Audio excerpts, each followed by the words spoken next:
9వ తరగతి నూతన తెలుగు పాఠ్యపుస్తకం నుండి సేకరించిన ప్రశ్నలు. 2వ పాఠం చైతన్యం. చైతన్యం అనే పాఠం యొక్క రచయిత ఎవరు? తాపీ ధర్మారావు. చైతన్యం పాఠం యొక్క ప్రక్రియ ఏమిటి? గేయ కవిత. చైతన్యం పాఠం యొక్క ఇతివృత్తం ఏమిటి? సామాజిక బాధ్యత. తొలిసారి దినపత్రికలలో వ్యవహారిక భాషను ప్రవేశపెట్టిన వారు ఎవరు? తాపీ ధర్మారావు. తాపీ ధర్మారావు గారు రాసిన రచనలు ఏవి? పాతపాలి, కొత్తపాలి, దేవాలయాల మీద బూతు బొమ్మలెందుకు, పెళ్ళి దాని పుట్టుపూర్వోత్తరాలు, రాళ్ళు రప్పలు, ఇనుప కచ్చడాలు, సాహితీ మర్మరాలు మొదలైనవి తాపీ ధర్మారావు గారు రాసిన రచనలు. తాపీ ధర్మారావు గారి సమకాలికులు ఎవరు? పుట్టపర్తి నారాయణాచార్యులు, గుర్రం జాషువా, గురిజాడ అప్పారావు, శ్రీశ్రీ వంటి గొప్ప కవులు వీరి సమకాలికులు. చైతన్యం అనే పాఠం ఏ గ్రంథంలోనిది? తాపీ ధర్మారావు గారు రాసిన కొత్తపాలి అనే గ్రంథంలోనిది. మహాప్రస్థానం కావ్యానికి ముందు మాట రాసింది ఎవరు? మహాప్రస్థానం కావ్యానికి ముందు మాట రాసింది చలం గారు. శ్రీశ్రీ కవిత్వానికి సౌరిస్ ఎవరితో పోల్చారని చలం చెప్పారు? శ్రీశ్రీ కవిత్వాన్ని సౌరిస్ పాల్ రోబ్సన్ సంగీతంతో పోల్చారని శ్రీశ్రీ చెప్పారు. సాయం కోరి బిగ్గరగా అరవడం అని అర్థాన్నిచ్చే పదం ఏది? సాయం కోరి బిగ్గరగా అరవడం అని అర్థాన్నిచ్చే పదం ఆర్తనాదం. స్టీఫెన్ హాకింగ్ రాసిన పుస్తకం పేరేమిటి? A brief history of time అనేది స్టీఫెన్ హాకింగ్ రాసిన పుస్తకం. హాకింగ్ సైంటిఫిక్ పేపర్లు ఎలా రాయగలిగేవారు? సెక్రటరీకి డిక్టేషన్ ఇవ్వడం ద్వారా హాకింగ్ సైంటిఫిక్ పేపర్లు రాసేవారు. వాల్ట్ వోల్టేజ్ అనే కంప్యూటర్ నిపుణుడు హాకింగ్ కోసం తయారు చేసిన ప్రోగ్రాం ఏమిటి? ఈక్విలైజర్ అనే ప్రోగ్రాంను రాశాడు. అర్థాలు: మారుతం అను పదమునకు అర్థం గాలి, చింత అను పదమునకు అర్థం ఆలోచన, స్థిరమైన అను పదమునకు అర్థం శాశ్వతమైన, మానసము అను పదమునకు అర్థం మనస్సు, క్రూరులు అను పదమునకు అర్థం దయలేనివారు. పర్యాయ పదాలు: అభ్రములు అను పదమునకు పర్యాయ పదములు జలధరములు, మేఘములు. యుద్ధం అను పదమునకు పర్యాయ పదములు సమరం, పోరు. చుక్కలు అను పదమునకు పర్యాయ పదములు తారలు, నక్షత్రాలు. శోకం అను పదమునకు పర్యాయ పదములు దుఃఖం, ఏడుపు. నానార్థాలు: దిక్కు అను పదమునకు నానార్థాలు దిశ, ఉపాయం, మార్గం. వర్షం అను పదమునకు నానార్థాలు వాన, సంవత్సరం. నామం అను పదమునకు నానార్థాలు పేరు, బొట్టు. వాహిని అను పదమునకు నానార్థాలు నది, సైన్యం. లోకం అను పదమునకు నానార్థాలు జగత్తు, చూపు, గుంపు. ప్రకృతి వికృతి: అగ్ని, అగ్గి, సింహం, సింగం. రాక్షసి, రక్కసి. కార్యము, కర్జము. మేఘాలు, మెయిలు.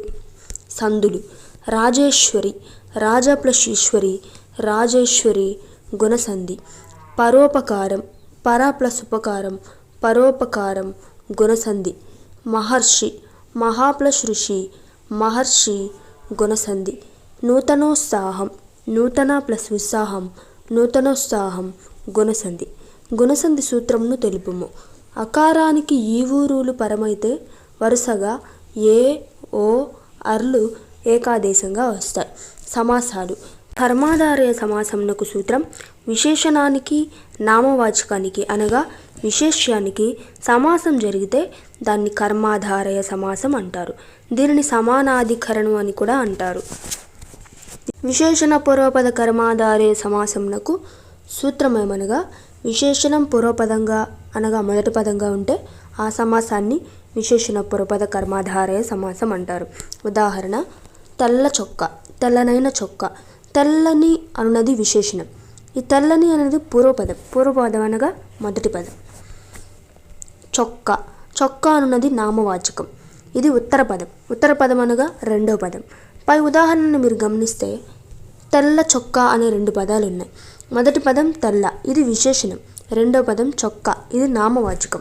ఇలా విశేషణానికి నామవాచకానికి సమాసం జరిగితే దానిని కర్మాధారయ సమాసం అంటారు.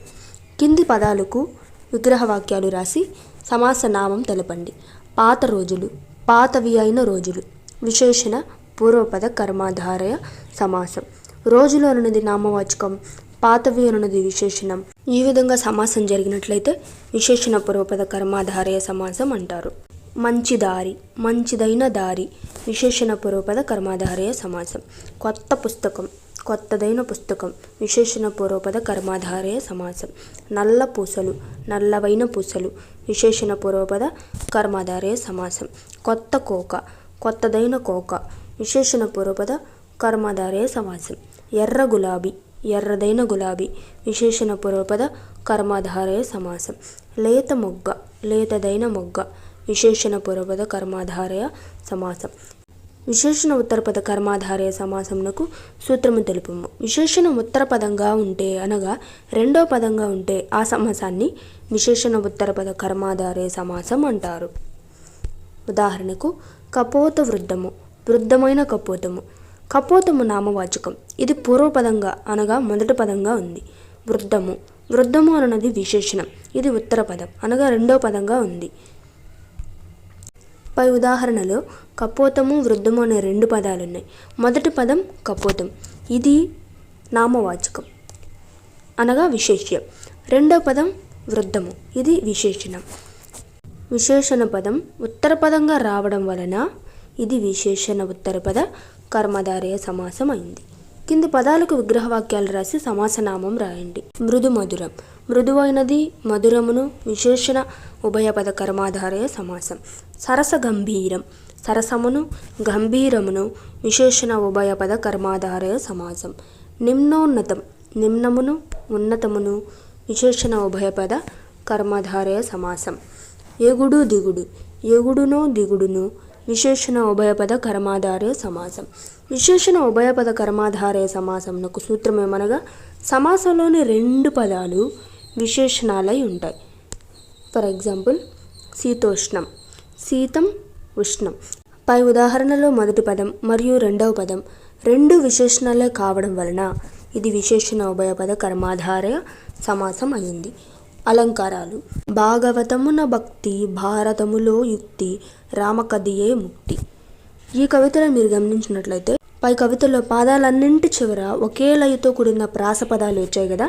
ఇలా అన్ని పాదాలలోనూ చివరన ఒకే విధంగా లయాత్మకంగా పదాలుంటే అంత్యానుప్రాస అలంకారం అవుతుంది.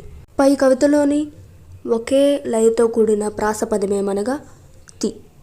మీరు గమనించినట్లయితే భాగవతమున భక్తి తి, భారతములో యుక్తి తి, రామకథయే ముక్తి తి.